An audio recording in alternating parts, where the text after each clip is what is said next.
लेकिन आज भारतीय जनता पार्टी के राज में युवाओं का भविष्य अंधकार में है। सरकार हमारी बनेगी माननीय अखिलेश यादव जी के नेतृत्व में, तो नौजवानों को, बेरोजगारों को, पढ़े लिखे लोगों को सरकारी नौकरी दी जाएगी और उनका सम्मान किया जाएगा। सपना तो उनके हैं जो राम को ला रहे थे कि राम को हम लाए हैं, राम हमें लाएंगे।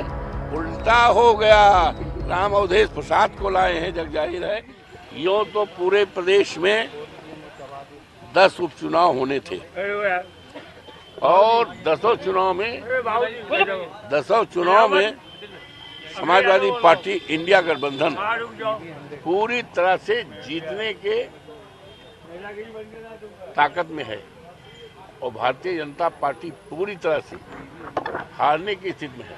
क्या वजह और 9 में घोषणा हो गई, 10वें में जो हमारी सीट है जहां से हम एमएलए थे, यूँ तो एमएलए हम 9 बार एमएलए रहे, मिल्कीपुर से एमएलए थे, तो जब वहाँ की देवतुल्य जनता ने चौवन फैजाबाद जो अयोध्या जनपद की सीट है वहाँ से हमें सांसद बना दिया, तो 12 जून को मैंने इस्तीफा दे दिया विधानसभा अध्यक्ष आदरणीय सतीश महाना जी, और आदरणीय सतीश महाना जी ने 13 जून को हमारा इस्तीफा स्वीकार कर लिया और उसी दिन माननीय राष्ट्रीय अध्यक्ष जी का, आदरणीय अखिलेश यादव जी का भी इस्तीफा स्वीकार हुआ और दोनों सीटें डिक्लेयर कर दी वैकेंट है और जिसकी सूचना चुनाव आयोग उत्तर प्रदेश को,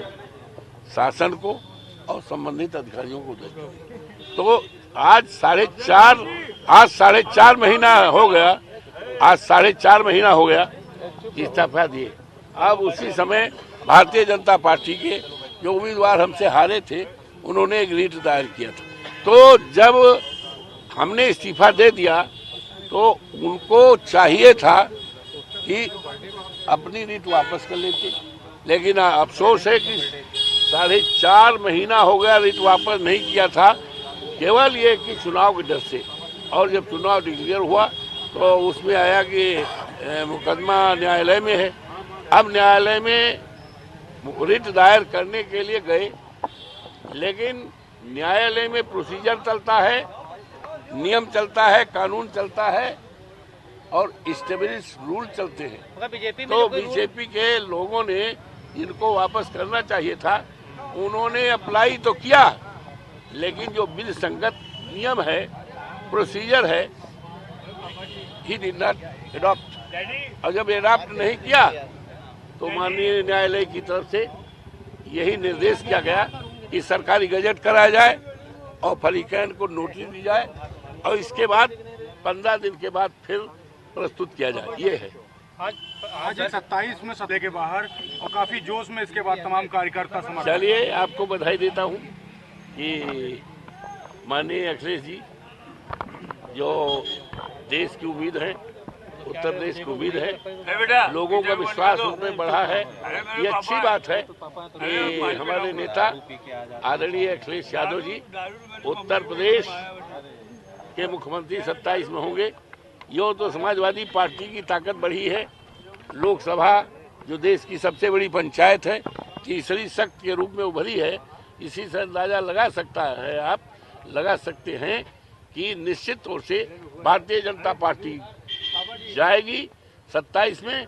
माननीय अखिलेश यादव जी के नेतृत्व में एक मजबूत सरकार बनेगी जो इस प्रदेश के किसानों के लिए, इस प्रदेश के नौजवानों के लिए जो बेरोजगार हैं, सरकारी नौकरी नहीं है, वो हमारी दौलत है।